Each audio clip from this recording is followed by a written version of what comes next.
Disasters. 85% of Americans are unprepared to face a catastrophe. They can strike at any time, day or night.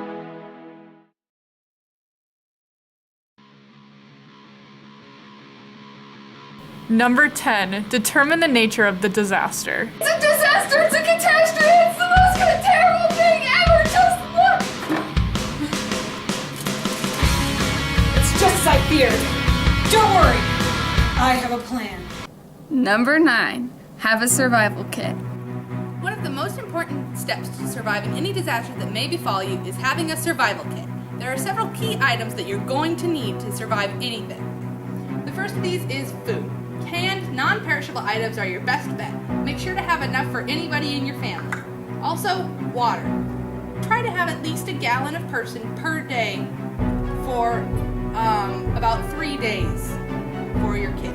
Another good thing to have is a battery-powered radio so that you can hear news and weather alerts. Also, having a first aid kit is a great idea.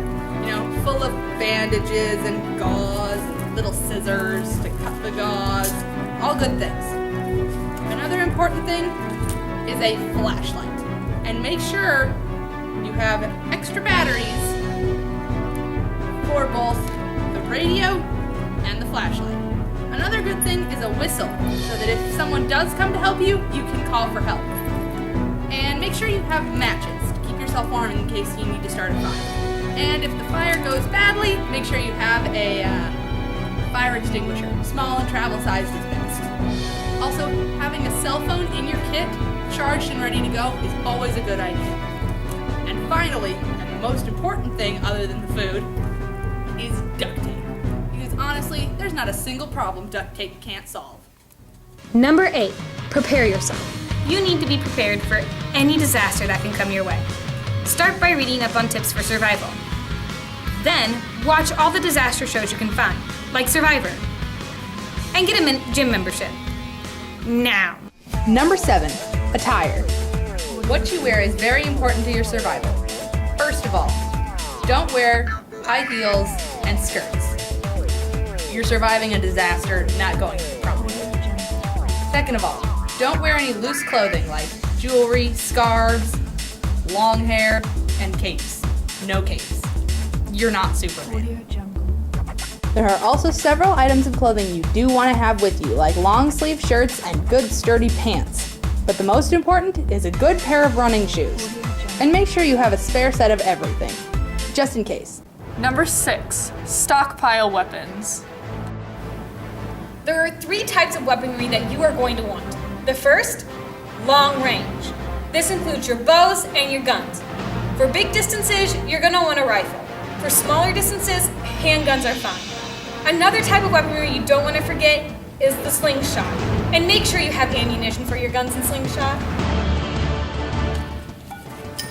Long distance is great, but for your shorter distances and hand-to-hand combat, you'll want something like a bat, mace, both kinds, and a spear.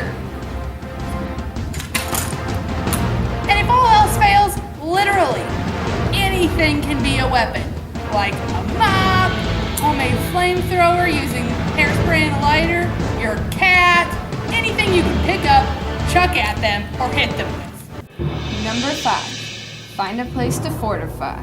First, you want to find a place that is the right size. If it is too big, you won't be able to defend it.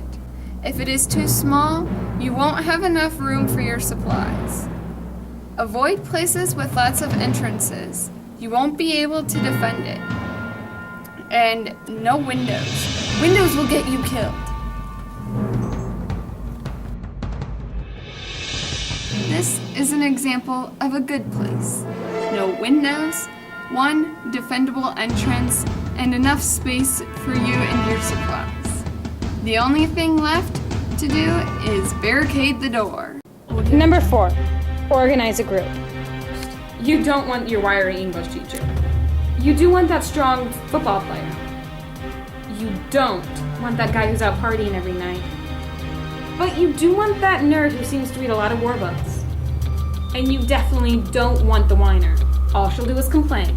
However, you will want a pre-med student who knows the difference between a pancreas and a spleen.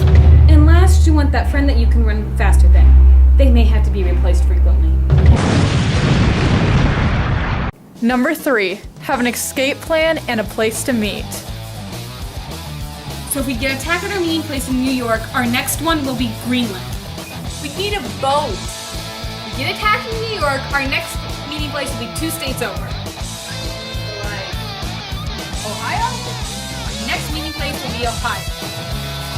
Queens is gone. The Manhattan tunnels are compromised. They could be here any moment. They're here! Escape plan!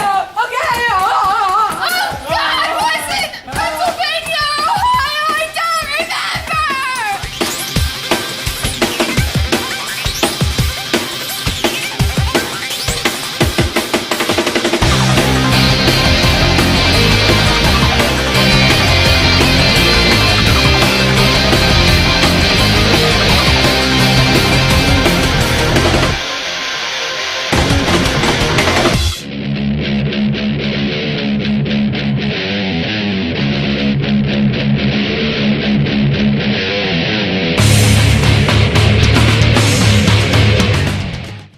Number 2, blend in.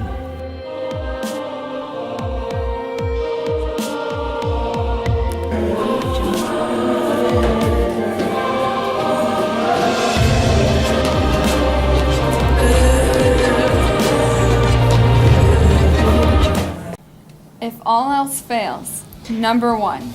Keep calm and kill zombies.